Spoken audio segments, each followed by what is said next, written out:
வீரா சீரியலில் இன்னைக்கு என்ன நடந்தது அப்படின்றத ஷார்ட்டாகவே பார்க்கலாம். கார்த்தி ஊர்லேருந்து வந்ததுக்கப்புறம் ஃபஸ்ட் டைம் மாறன் கார்த்தியை பார்க்குறாரு. பார்த்ததும் ஓடி போய் கார்த்திகிட்டே பேச நினைக்கிறாரு. ஆனால் கார்த்தி பயங்கர கோவத்தோட மாறனை திட்டிடுறாங்க. அது மட்டும் இல்லை, அந்த இடத்துல இவங்க 2 பேரும் பேசிகிட்டு இருக்கும்போது சூர்யாவுடைய என்ட்ரி. அப்போது நீ எங்களை பொறுத்த வரைக்கும் இறந்துட்ட அப்படின்னு சொல்லும்போது சூர்யா அந்த இடத்துல மௌனமாக சிரிக்கிறாங்க. அதை பார்த்து மாறன் கோவப்படும் போது அந்த இடத்துல கார்த்தி மாறனை தான் திட்டிகிட்டு இருப்பாங்க. ஸோ எங்களை பொறுத்த வரைக்கும் நீ செத்துட்ட, இந்த குடும்பத்தோட நிம்மதியை நீ கெடுத்துட்ட அப்படின்னு சொல்லிட்டு இந்த குடும்பம் ஒரு இக்கட்டான சூழ்நிலையில் மாட்டியிருக்கும்போது அந்த இடத்துல உதவுனது சூர்யா தான் அப்படின்னு சொல்லிட்டு சூர்யாவை கூட்டிகிட்டு அங்கேருந்து போகிறாரு. இதனால் மாறன் ரொம்பவே வருத்தப்படுறாங்க. அப்படியே சீனை கட் பண்ணால் கனி ஒழுங்காக படிக்காததுனால வீட்டிலேயே சொல்லி கொடுக்குறதுக்கு ஒரு டியூஷன் மாஸ்டரை ஏற்பாடு பண்ணுறாங்க. அது யாருன்னு பார்த்தா கடைசியில் அங்கே தான் ஒரு ட்விஸ்டே இருக்குது. வீராவுடைய எதிரி ஆள் தான் அவர். ஸோ இவர் வந்திருக்க காரணமே வேறு.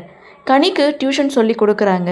அப்படி சொல்லி கொடுக்கும்போது கனிக்கு இந்த டியூஷனில் சுத்தமாக இஷ்டமே இல்லை. இதை பற்றி கடையில் இருக்கக்கூடிய மாறன்கிட்ட போய் சொல்கிறாங்க. இது மாதிரி நான் நல்லா படிக்கலைன்னு வீட்டிலேயே டியூஷனுக்கு ஏற்பாடு பண்ணியிருக்காங்க அப்படின்னு சொல்லும்போது மாறன் கனிக்கிட்ட பேசுகிறாங்க. விடு, டியூஷன் தானே, உனக்கு டியூஷன் எடுக்கிறது பிடிக்கலையா இல்லை டியூஷன் மாஸ்டரை பிடிக்கலையா அப்படின்னு சொல்லும்போது எனக்கு அவரை தான் பிடிக்கல அப்படின்னு கனி சொல்கிறாங்க. கடைக்கு கூட்டிகிட்டு போய் கடலை மிட்டாய் வாங்கி கொடுத்து சமாதானப்படுத்தி அனுப்பி வைக்கிறாங்க. ஸோ கனியும் வீட்டுக்கு வராங்க. அப்படி வரும்போது கையில் கடலை மிட்டாய் வச்சுருக்காங்க. அதை வீரா நோட் பண்ணிவிட்டு இது யார் வாங்கி கொடுத்தது அப்படின்னு சொல்லும்போது என் ஃப்ரெண்டு தான் வாங்கி கொடுத்தாங்க அப்படின்னு சொல்ல, ஒழுங்காக போய் படின்னு சொல்லி கனியை அனுப்பி வைக்க கனியும் போய் உட்காந்து படிச்சுட்ருக்காங்க. அந்த சமயம் பார்த்து வள்ளி கனிக்காக பால் கொண்டு வருவாங்க. நான் கொஞ்சம் நேரம் கழித்து குடிக்கிறேன்னு சொல்லி அங்கே வைக்க சொல்கிறாங்க. அவங்களும் டேபிளில் வச்சுட்டு அங்கேருந்து போகிறாங்க.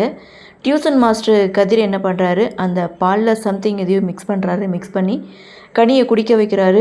குடித்தா கொஞ்சம் நேரத்துலேயே பார்த்திங்கன்னா அவங்களுக்கு மூக்கிலேருந்து பிளட்டு வருது. ஸோ இதை பார்த்து எல்லாருமே ரொம்ப அதிர்ச்சி ஆகிட்டு ஹாஸ்பிட்டலில் கொண்டு போய் அட்மிட் பண்ணுறாங்க. ஸோ அட்மிட் பண்ணதுக்கு அப்புறம் தான் தெரியுது அவங்க லாஸ்ட்டாக சாப்பிட்ட சாப்பாட்டில் விஷம் கலந்துருக்கு அப்படின்ட்டு. ஸோ இதை நினச்சி வள்ளி ரொம்பவே வருத்தப்படுறாங்க. ஏன்னா லாஸ்ட்டாக அவங்க தான் பால் கொண்டு போய் கொடுத்துருப்பாங்க.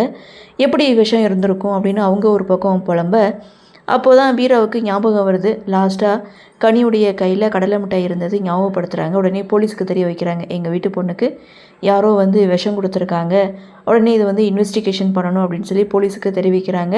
ஸோ இதோட எபிசோடை முடிச்சிட்டாங்க. இதுதாங்க லாஸ்ட் எபிசோடில் நடந்தது.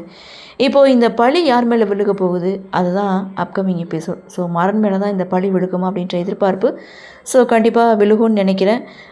இதற்கிடையில் இது வரைக்கும் தான் அண்ணனுடைய குழந்தை யாருன்னு மாறனுக்கு தெரியவே தெரியாது. ஸோ இந்த ஒரு நிகழ்வுக்கு அப்புறமா தான் கனி தான் தான் அண்ணன் குழந்தை, கனி தான் தான் பொண்ணு அப்படின்ற உண்மை தெரிய போகுது. இதுக்கப்புறம் கனியுடைய உயிரையும் வீராவுடைய உயிரையும் எப்படி மாறன் கூட இருந்து காப்பாற்ற போகிறாரு, ஸோ ஒட்டுமொத்த குடும்பத்துக்கும் எப்படி உண்மை தெரிய போகுது அப்படின்ற எதிர்பார்ப்போடு தான் ஒவ்வொரு நாளும் எபிசோட் நகர்வு இருக்குன்னு நினைக்கிறேன். ஸோ என்ன நடக்குது, என்ன மாதிரியான சுவாரஸ்யத்தோடு கதைக்கள நகர்வை கொண்டு வராங்க அப்படின்றத நாமளும் பொறுத்திருந்து பார்க்கலாம்.